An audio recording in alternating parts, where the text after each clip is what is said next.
কার কার পকেটে টাকা থাকলে টাকাগুলো সুসুর সুসুর সুসুর করে বলো? আমার তো করে। মানে এই দেখো না কেন, পেমেন্ট পেয়েছি আর চলে এসেছি পেট পুজো করতে। You are doing your আমার job and পেমেন্ট পেলে এটা হচ্ছে, কত পেমেন্ট মানিয়ে পাওয়া আছে। মানে পেট পুজো করা। আর আমাকে উৎসাহ দেওয়ার জন্য তো আমার বোন আছে। ও বলে না যে তুই যদি ইনকাম করছিস শুধুমাত্র আমার পেটটাকে শান্তি রাখার জন্য, তুই এখন কিছু পা না পা, তুই মরে গেলে তুই স্বর্গে যাবি, স্বর্গে যেয়ে তুই This is ভগবানের Mohito. চরণে স্থান পাবি, কারণ তুই আমার সেবা করছিস। তো দেখো এই কথা শুনে কি আমি আর আটকে থাকতে পারি? তাই আমি আর বোন পেমেন্ট পেয়ে চলে এসেছিলাম এখানে পিৎজা খেতে। পিৎজা খাওয়ার আগে অর্ডার দিয়ে দিয়েছিলাম ক্রিপসি পনির পকোড়া।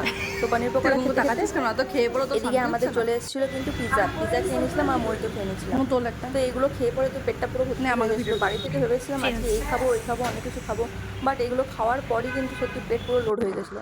তো সামনেই তো আমাদের পহেলা বৈশাখ, তাই পহেলা খাই বৈশাখের দিয়ে জন্য চলে আমরা এসেছি। কিছু জিনিসও কিনে নিয়েছিলাম, বাট তখন ফোনটা বের করতে ভুলে গেছি। আর এত পরিমাণে ক্রাউড ছিল, এত পরিমাণে ভিড় ছিল যে আমরা বের করতে পারিনি। বাড়ি এসে এখানে মাকে চপ দিয়েছিলাম, কারণ শনিবার ছিল নিরামিষ, মা খেতে হবে না আজ, তাই নিরামিষ চপ দিয়ে দিয়েছিলাম। আর মায়ের জন্য ওই একটা নাইটি কিনে এনেছি, আর বোনের জন্য একটা কুর্তি। আগেও অনেক শপিং হয়ে গেছে, কিন্তু মা বলছিল মায়ের নাকি নাইটিগুলো ছিঁড়ে গেছে, একটা বাড়িতে পরার জন্য মায়েরা ভালো ফেক কুর্তি নেই, তাই এটা নিয়ে চলে এসেছি। গোটা বাজার ঘুরেছে, মাকে কি দেবো, মাকে কি দেবো, মাকে কি দেবো করে মাকে কি দেবো মানে আমি জানি মা কি নেবে, কিন্তু মানে কোনটা দেবো? চুজ করছিল ওটাই। বুনুর পছন্দের হাত আছে। টাটা, দেখা হচ্ছে নেক্সট খুব সুন্দর ভিডিওতে। ডিজাইনটা, স্মোকি সেই